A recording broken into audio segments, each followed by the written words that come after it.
Bismillahirrahmanirrahim. Assalamualaikum warahmatullahi wabarakatuh. Ilahi bijahil anbiya wal malaikah wa bil awliya ijud lana bil ijabah ilahi tawassalna bi qur'anikal karim tunawwir basyirati wa sam'i wa muklah wa tulhimuni rusdi wa tarzuqna ilmal yakin tuwaffiqni lil husnil ibadah bi asma'ikal husna tazudu bi taubati nasuhin takfiru liz zunubi wa zallati. Alhamdulillah, hari ini kita akan bahas kiat-kiat tidak dipoligami.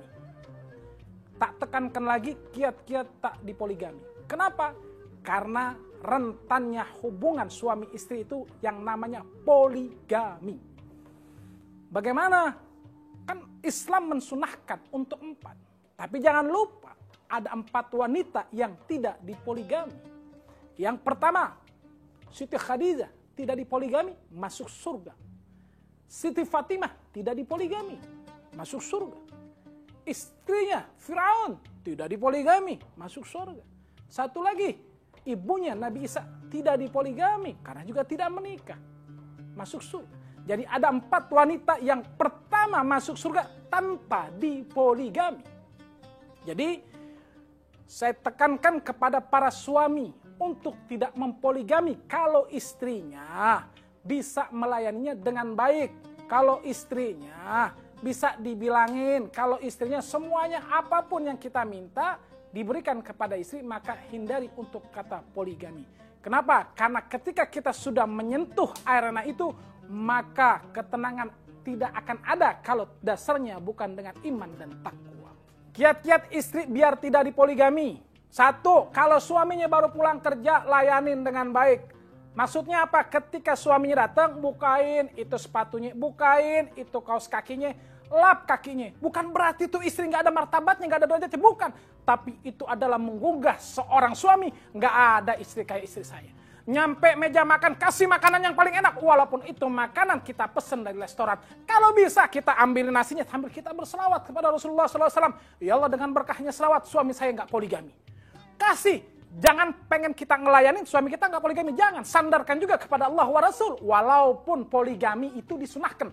Tapi ya Allah, kalau bisa suami orang aja yang poligami, suami saya jangan. Begitu Bu, doain. Allahumma salli ala sayyidina Muhammad wa ala alihi wasallam. Ya Allah, dengan keberkahannya sholawat, suami saya tidak berpoligami. Nah, dahsyat nih kalau udah pakai yang namanya selawat, semuanya akan terawat.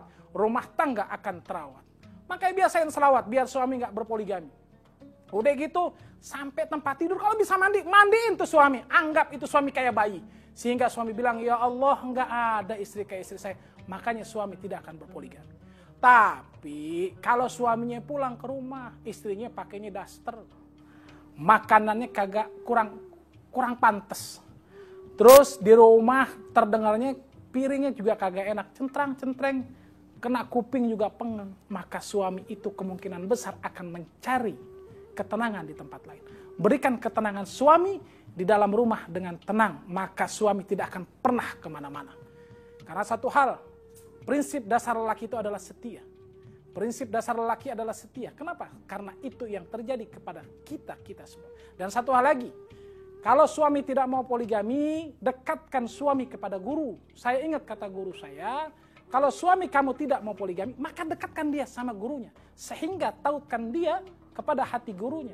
Dan titipkan suamimu pada gurunya. Kalau memang kita punya guru kiai atau habaib, ya kiai, ya habib, tolong suami saya diarahkan biar makin cinta kepada saya. Itu paling penting. Jangan kalau si suami dekat sama gurunya, dijauhin, jangan. Ketika seorang murid dijauhkan kepada gurunya, maka hatinya akan jauh kepada istri. Itu bahaya. Dekatkan dia kepada kebaikan-kebaikan. Dekatkan suami kepada majelis taklim. Kenapa? Siapa yang hadir majelis taklim, maka Allah Subhanahu wa Ta'ala akan memberikan pahalanya yang luar biasa. Pahalanya seperti apa? Pahala orang yang menghadiri majelis ilmu. Pahala orang yang menghadiri majelis ilmu, Allah Subhanahu wa Ta'ala akan berikan pahala seperti 1000 orang menengoki orang sakit. 1000 orang. Kalau yang namanya kita nengokin orang sakit 10 aja udah capek. Jakarta macet. 1000 pahala seperti sholat tahajud. Wah, 4 rakaat aja kita udah capek. Apalagi 1000. Maka dekatkan suami kita kepada majelis taklim, kepada majelis ilmu yang di dalamnya terbanyak ilmu dan di dalamnya banyak mengakukan Allah, yang di dalamnya banyak bersalawat kepada Nabi Muhammad sallallahu alaihi wasallam. Banyak yang tadi yang kita selalu kisah, selalu selawat untuk menghindari suami poligami, selawatin. Banyak macam-macam selawat. Kenapa yang saya bilang yang namanya kita menjaga suami, kita nggak bakal pernah bisa nih seorang istri menjaga suaminya. Maka biar Allah wa Rasul dengan keberkahannya, dengan keagungannya selawat, Allah Subhanahu wa taala jaga ibu punya suami. Contoh selawat banyak. Misalkan kalau ibu bisa selawat ini, baca selawat ini. Ya Imam ar-rusli sanadi Allah anta babullah mu'tamadi fabidun ya hirati Allah Allah ya Rasulullah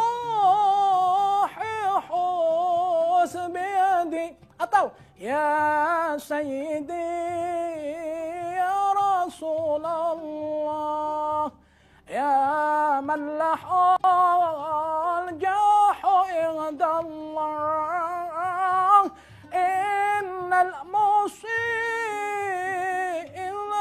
qad jaq li jambi astaghfirullah. Banyak, kalau emang pendek, sallallahu ala Muhammad, sallallahu ala Muhammad, sallallahu ala Muhammad. Yang penting, ibu punya rumah tangga, Allah selamatin.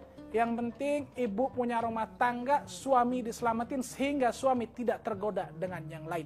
Yang namanya kucing pasti suka sama daging. Insya Allah deketin suami sama agama, deketin suami, kenalkan suami dengan Allah wa Rasul, dekatkan suami dengan majelis ilmu. Nah, dengan seperti itu, suami tahu apa hak dan kewajiban suami. Sehingga suami juga bisa mendidik apa hak dan kewajiban seorang istri. Seorang istri juga jangan juga suka egois. Yang membuat suami itu pergi dari rumah. Yang membuat suami itu menikah lagi. Ketika dia pulang, istrinya kerjanya marah-marah terus. Allah kan pusing ngedengerinnya, kuping juga pengen. Akhirnya suami bilang, suami pas datang ke kantor atau suami reunian ketemu temannya, itu teman perempuan yang ngomongnya halus, lembut sehingga terpesona. Kenapa terpesona? Karena pandangan mata ketemu mata akan menjadikan sebuah cinta. Padahal bukan cinta, itu adalah sebuah hasrat yang tidak ditemukan di dalam rumahnya. Jadi saya tekankan kepada seorang istri, kepada seorang perempuan untuk tidak selalu menggunakan vokalnya kepada seorang suami. Karena penyesalan selalu di belakang.